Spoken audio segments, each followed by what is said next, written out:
Welcome back everybody to the channel. This is the 36th video in the Popsicle Stick House construction series.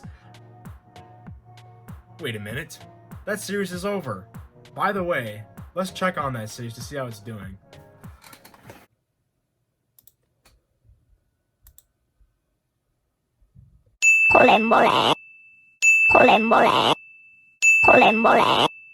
Seriously though, and sincerely though, thank you all for the growth in the channel. And I've been able to actually grow my following so much that I'm able to monetize. Goodbye, college. But for real, thank you all so much for tuning into this channel and the extra almost 400 subscribers to my channel after I posted my full Popsicle Stick House video. That begs the question, what's this video going to be about?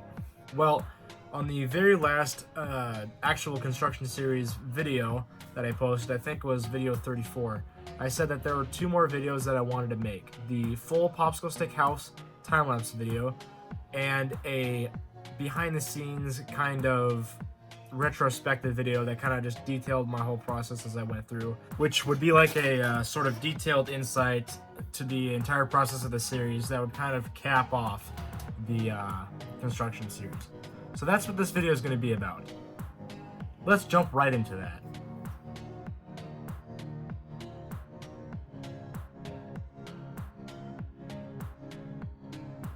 So, what were my inspirations for me building this house?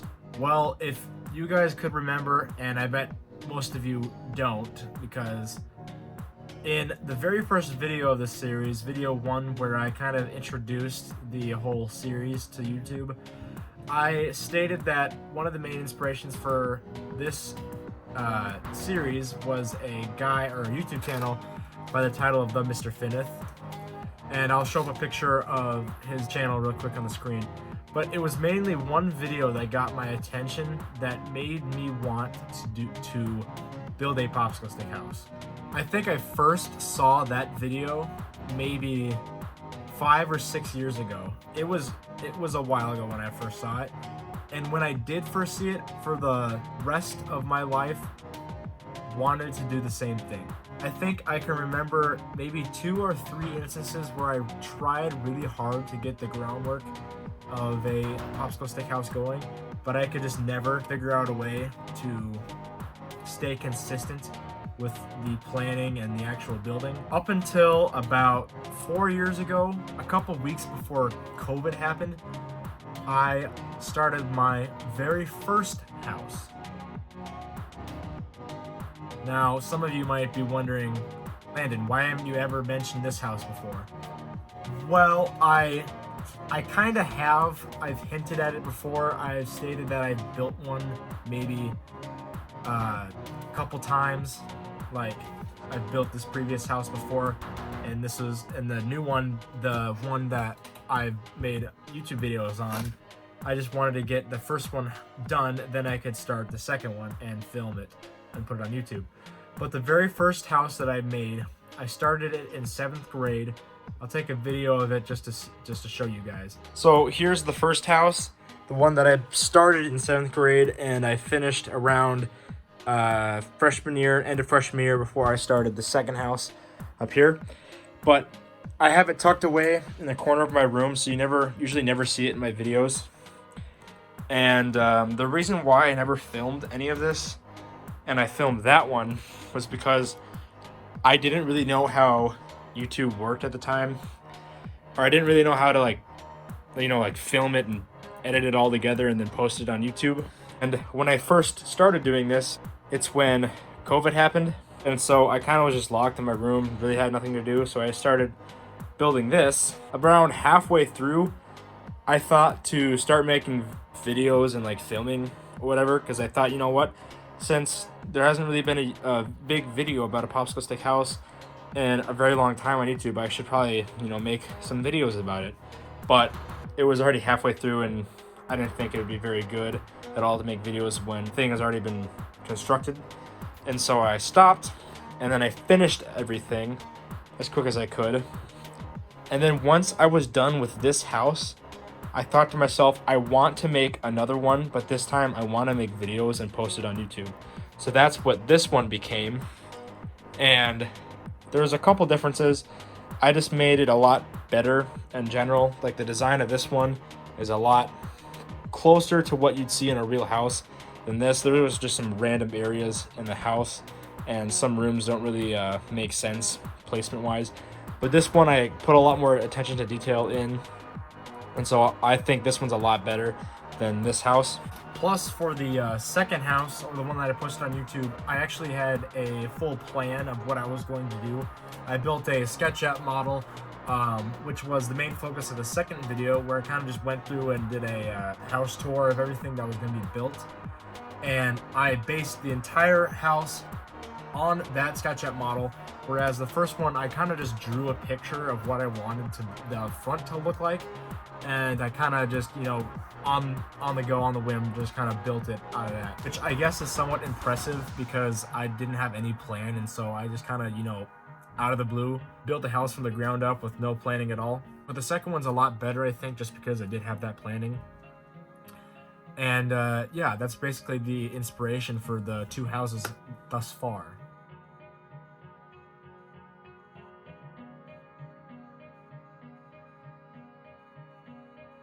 So, how did I construct the house? Well, if we're going purely based off what I used, everything that I used to help construct the house, I think we'd have to start in my garage. So, here is my garage. Sorry that the video is kind of tilted. I'm kind of filming on my trash can right now. But this is where the actual, like, physical part of the house was built. In the third video, this is where I started the flooring, or the floor joists of the house, where I put the flooring on. And where I actually built the house, I think the lines might still be there. Right around here, I mean, it's gotten dirty over time, so I cleaned it off when I built the house. But around this area is where I actually built the flooring. Now, the reason why I used my garage to build the flooring, or the floor joists, was because the garage ain't going anywhere, and it's perfectly flat. Plus, I did kind of piggyback off of what Mr. Finnick did. He actually built his houses he started building his houses on his garage floor, and I thought that was a smart idea, so I thought I might as well do that too.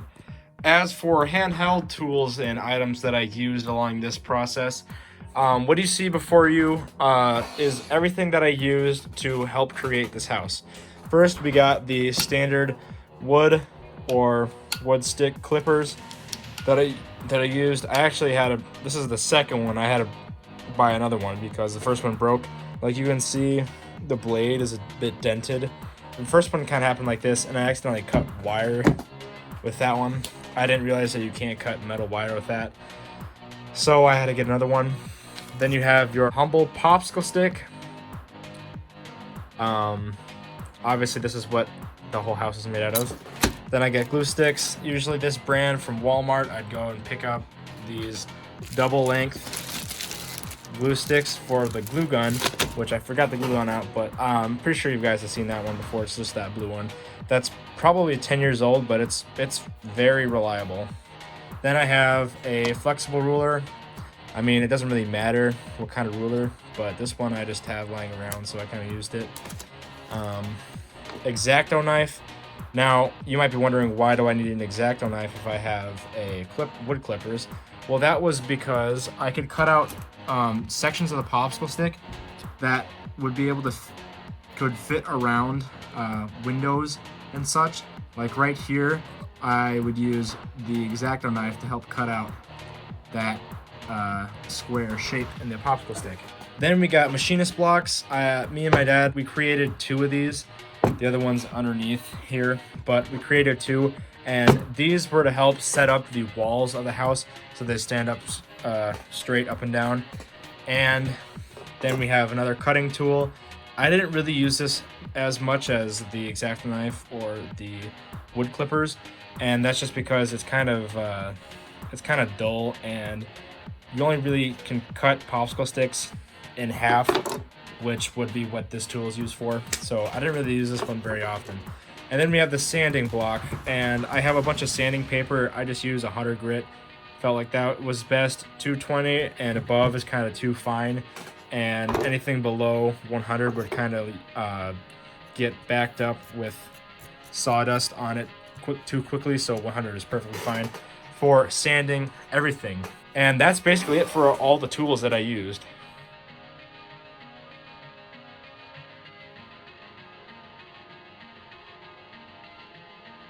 So, how did I actually build the popsicle stick house? Or what was my process for building it? Well, obviously I've made videos, 35 of them to be exact, going over all the details of that.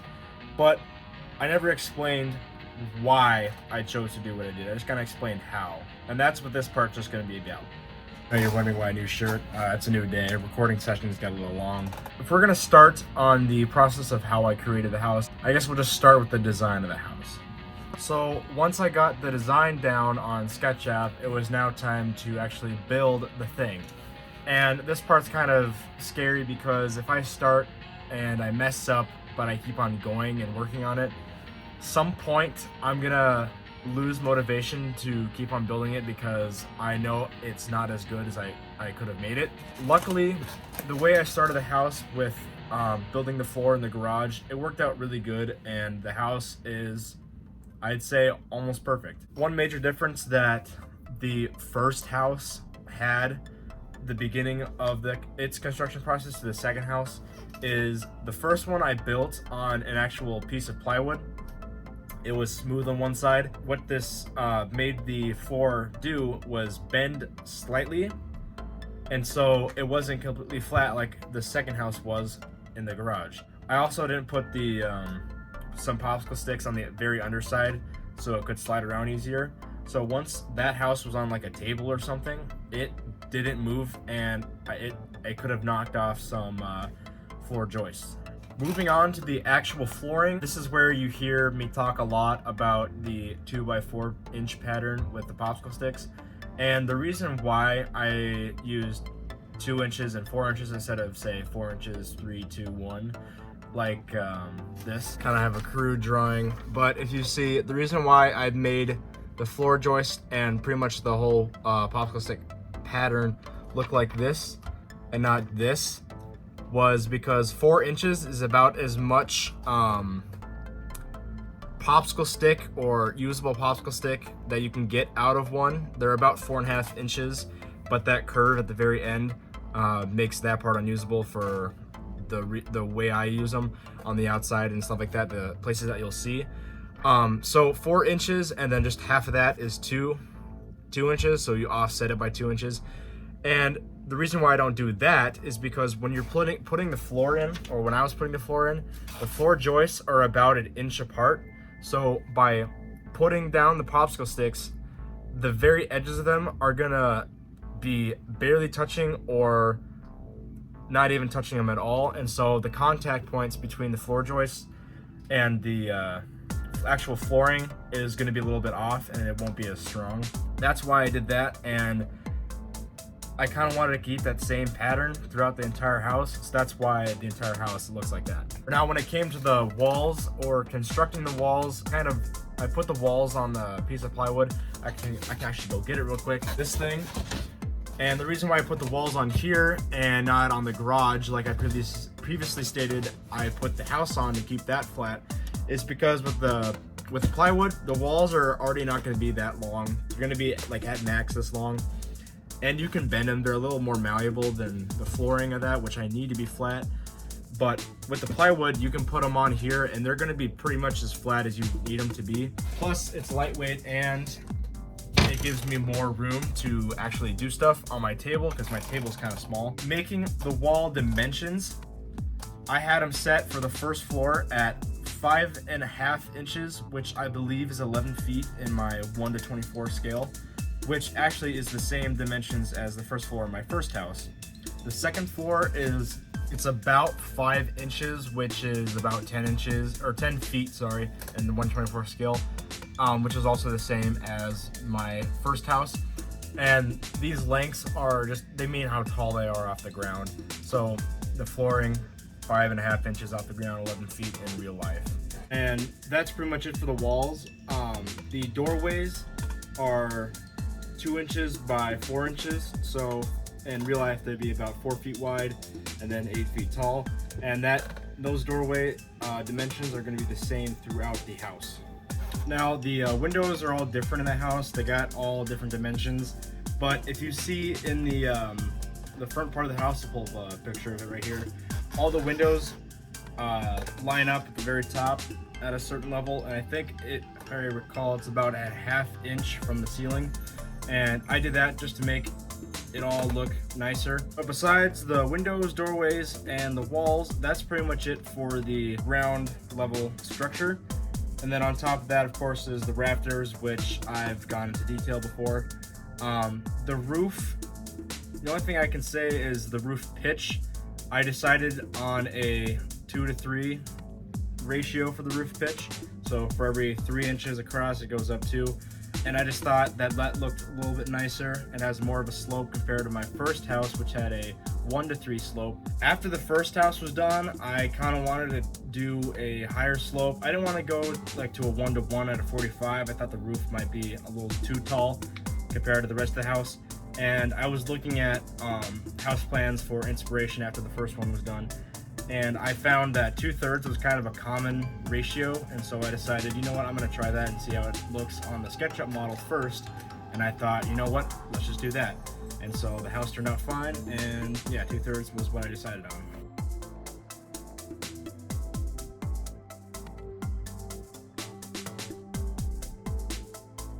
Alright, we've gotten to the point of the video where I discuss about the future of this channel. Now, I don't know how I really want to do this. I don't know if I want to ask you guys for ideas in the comments or make a post about it, but that's probably going to be either one of the two. I'll probably just ask you guys in this video, and then you can respond in the comments below. But if we're doing another project, it's got to be something smaller, because I only got about half a year, close to that, before I got to start preparing for college. Other than that, could make a post, so that way there could be like 4 different options. I don't really got a plan for the future. That's what the comments or the poll in the post that I'll make will be about. But I just want to say thank you to all who have supported me over the past 2 years. I never really expected me to grow this far or come this far. We're almost at 1.5 thousand subscribers, almost 500 from just the past video, the full Popsicle Stick House time lapse alone, which is more growth than I ever thought was possible. And that video is almost at 81,000 views. It gained 30 from the beginning of me recording this video, which is crazy. It's crazy. And so yeah, I just want to say thank you to all who have stopped by and gave my channel a chance. Based on popular demand, you guys seem to want me to do a house tour. I'll probably post a house tour pretty soon, if not before this video, because that one's going to be a little easier to make. So stick around for that, or if that video was already posted, then ignore this part. But yeah, thank you guys for watching. This was the retrospective and review of the Popsicle Stick House series, and see you guys in the next one, whatever that one will be. So, see ya.